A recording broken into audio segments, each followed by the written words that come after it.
¿El italiano es un idioma falso? Tomar a unos nietecitos pequeños que empiezan a hablar nuestro idioma. Pero mi mamá decía que pongo mi nombre Giovanni. En nuestra clase, todos los días poníamos en juego la mejor merienda. ¿Sabías que hoy, en 2025, solo alrededor del 45% de los italianos hablan italiano en casa? Los demás usan uno de estos. Estos son los idiomas regionales o dialectos de Italia. Hay al menos 30 de ellos, probablemente más, y aunque la mayoría son lenguas romances razonablemente similares al italiano, algunas pueden ser bastante diferentes. Como la minoría que habla griego en el sur o la versión del alemán que se habla en Tirol del Sur, incluso los idiomas parecidos al eslavo que se hablan cerca de Istria. Pero estos son un poco una excepción. Están en regiones fronterizas que, en algún momento de la historia, pudieron haber pertenecido a naciones vecinas. El resto son verdaderos idiomas latinos, y aunque pueden ser increíblemente diferentes, es poco probable que una persona de Bolonia entienda completamente a alguien de Nápoles. Están distribuidos en un continuo a lo largo del país, lo que significa que los hablantes de una región generalmente entienden a los hablantes de las regiones vecinas inmediatas. Si quieres otro ejemplo para comparar, aquí tienes una imagen del espectro del neerlandés, idioma similar al alemán, pero con muchos dialectos distintos. Algunos dialectos neerlandeses se parecen más al alemán y otros son muy distintos. Cuando esto ocurre dentro de un país como Italia, resulta aún más interesante. Si imaginas las regiones A, B y C, A entenderá a B y B entenderá a C, pero A y C tendrán mucho más dificultad para entenderse entre sí. Pero ¿por qué todos estos lugares usan diferentes idiomas si están dentro del mismo país? Bueno, para resumirlo, porque Italia como concepto y como nación unificada en el gran panorama de la historia es bastante reciente.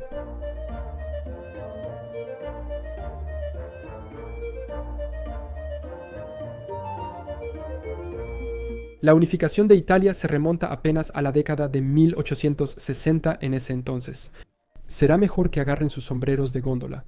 Los hablantes de italiano representaban solo el 25% de la población de la península. Fue solo después de la unificación que el idioma italiano oficial comenzó a difundirse ampliamente entre la población mediante políticas de educación obligatoria, y luego con los medios de comunicación masivos. Esto realmente me fascina, así que en este video quiero descubrir 3 cosas y llevarte conmigo mientras lo hago. Quiero entender qué lenguas existen realmente, viajar por todas las regiones de Italia y entender qué se habla y dónde, y luego qué tan diferentes son estas lenguas del italiano. ¿Qué es lo que realmente cambia? ¿Es la pronunciación, el acento, el vocabulario o incluso la gramática? ¿Y cuál es el origen de estas lenguas? Porque, como te puedes imaginar, no es casualidad que una pequeña zona en el sur de Italia hable griego o una versión de este. Está relacionado con la presencia histórica de ellos en la región. Y este es el caso con muchos otros ejemplos, donde, como siempre, la historia nos da una respuesta.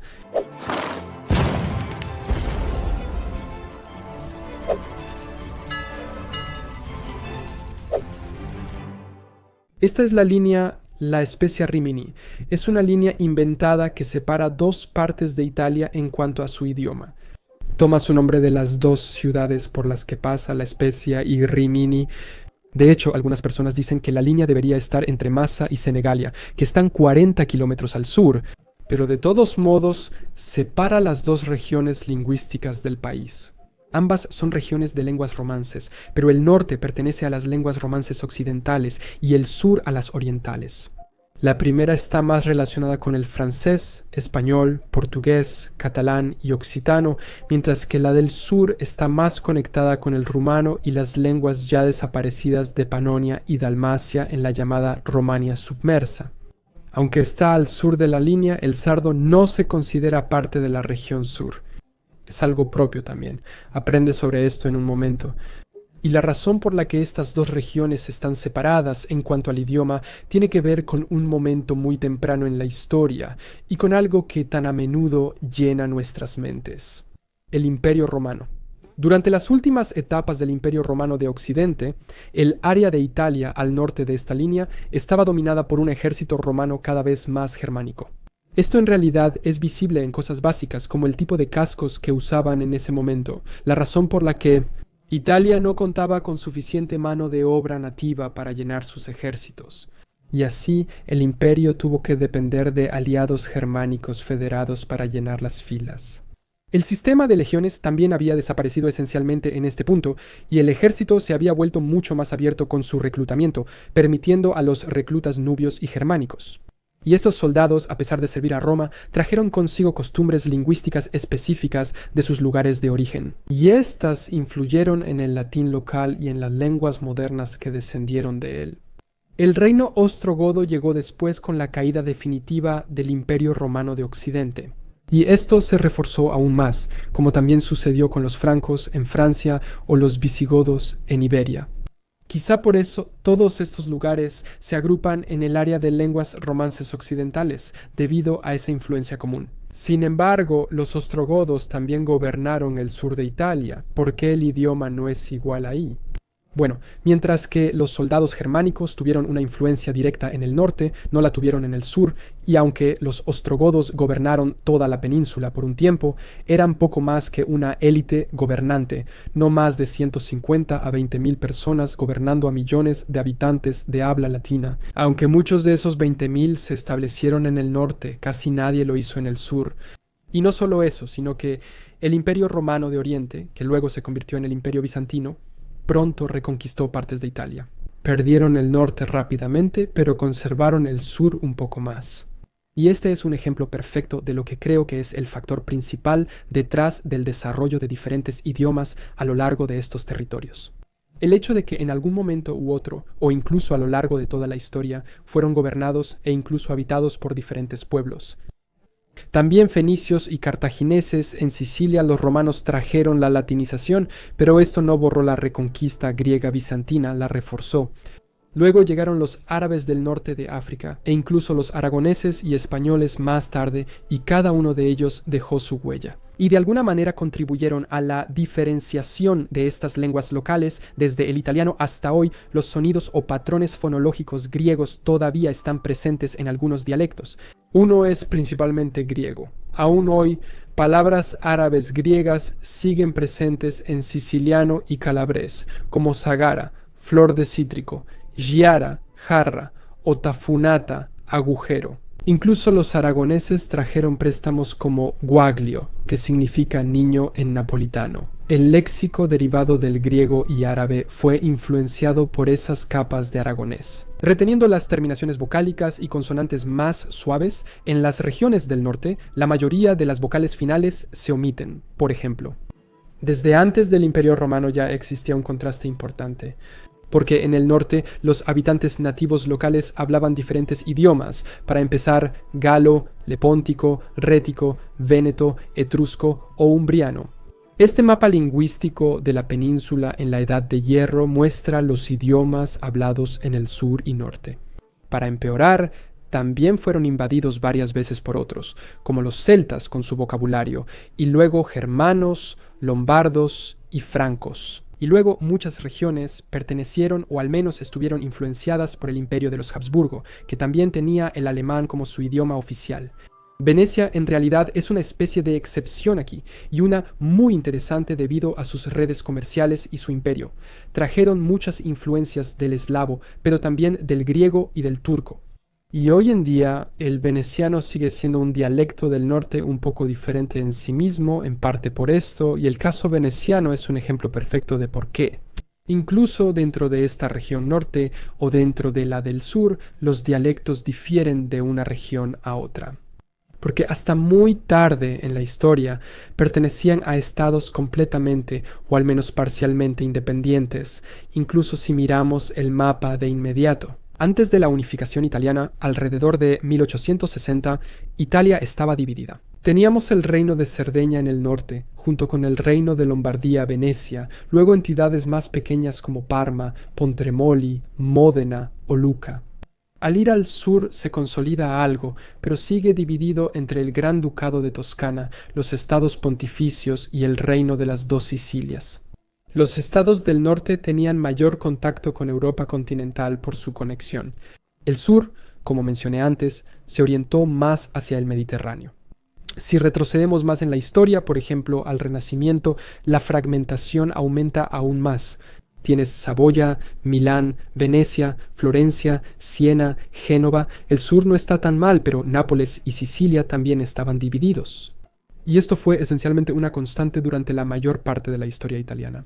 Cuando el control bizantino y germánico desapareció entre los siglos 7 y 11, empezó a formarse ese mosaico. Bien, de hecho ya estaba editando el video y me di cuenta de que realmente no expliqué de dónde viene el italiano estándar. Y resulta que proviene del toscano. Y la razón es bastante interesante, es porque durante la época del Renacimiento, el italiano principal, autores como Dante y otros que no conozco usaron el toscano como el idioma en el que escribieron. Creo que era la florentina del toscano. Incluso esto hizo que este tipo específico de italiano se hiciera conocido por todas las élites que leían esas obras. Y así, cuando llegó el momento de la unificación italiana y tuvieron que elegir uno de los dialectos como su propio idioma, eligieron este. Una nota al margen, pero volvamos a la historia. Toma un mapa del año 1000. Las divisiones también están ahí, con el sur uniéndose a la tendencia de la balcanización, si así lo quieres ver. Las razones por las que esto sucedió son un poco más complejas y nos llevarían por una tangente muy diferente y muy larga.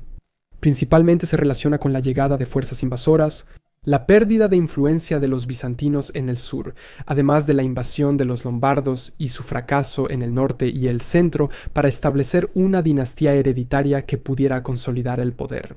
Pero con lo que hemos hablado hasta ahora entendemos dos cosas importantes. Primero, cómo la ocupación y gobierno de estas regiones por distintos pueblos, tanto nativos como invasores, tribus germánicas en el norte y griegos, árabes y españoles en el sur, afectó su habla y vocabulario, y también cómo la historia política de la península permitió la fragmentación en pequeños estados independientes, provocando que incluso dentro del norte y sur surgieran distintas lenguas. Y de hecho, tenemos un mapa que nos da un ejemplo perfecto de esto.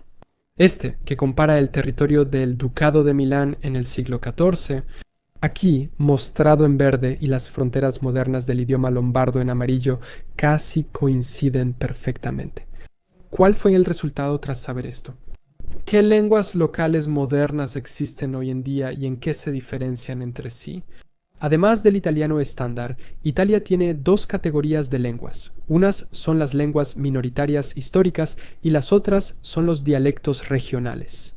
La Constitución italiana protege las lenguas minoritarias históricas en el artículo 6. Esto lo escribieron los padres fundadores modernos de Italia, para mostrar simpatía hacia estos grupos y permitirles formar parte de Italia sin temer las políticas de italianización que anteriormente empleó Mussolini. Los idiomas pertenecen principalmente a comunidades que viven en las regiones fronterizas del norte. Muchos pertenecieron a gobernantes franceses o alemanes austríacos. Hablan idiomas como el alemán, el tirolés del sur, el friulano, el esloveno, el occitano o el provenzal. Estos dos últimos también son lenguas locales de Francia, como vimos en un video anterior.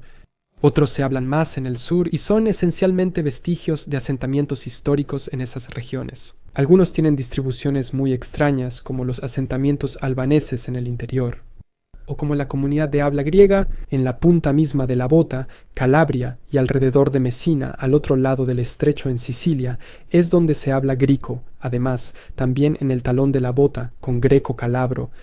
Estos son los últimos vestigios de la antigua Magna Grecia.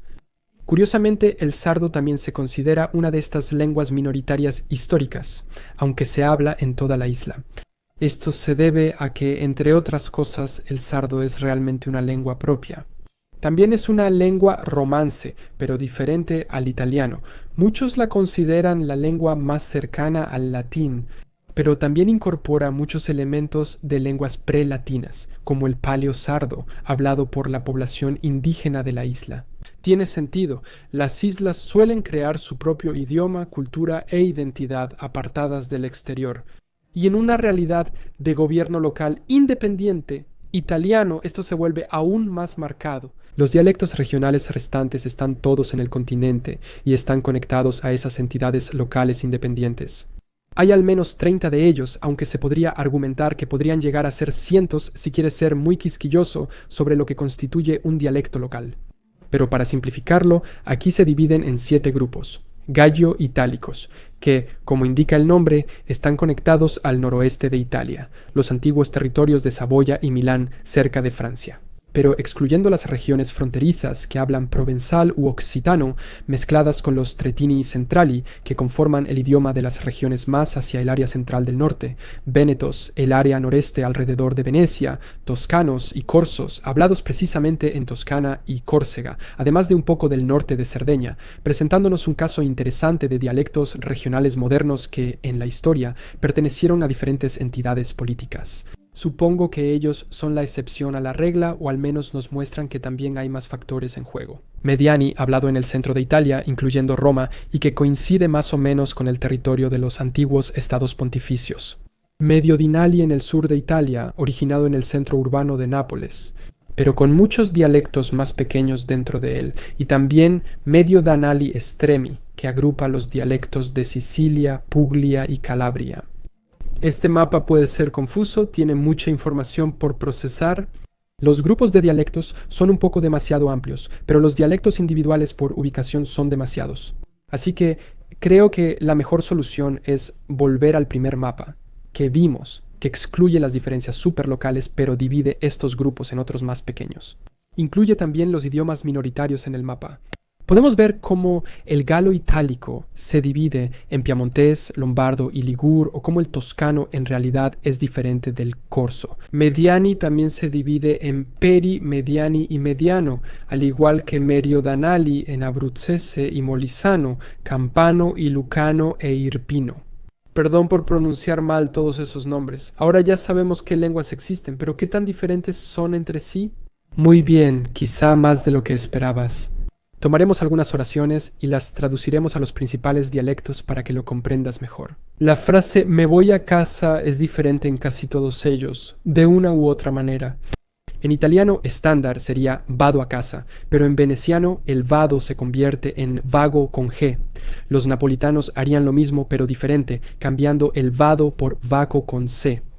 Los hablantes de lombardo acortarían el verbo y cortarían la última vocal diciendo boaca, mientras que los piamonteses harían lo contrario y dirían ibado aca, mientras que los sardos dirían algo completamente diferente. Eso realmente suena como el latín ando in domu.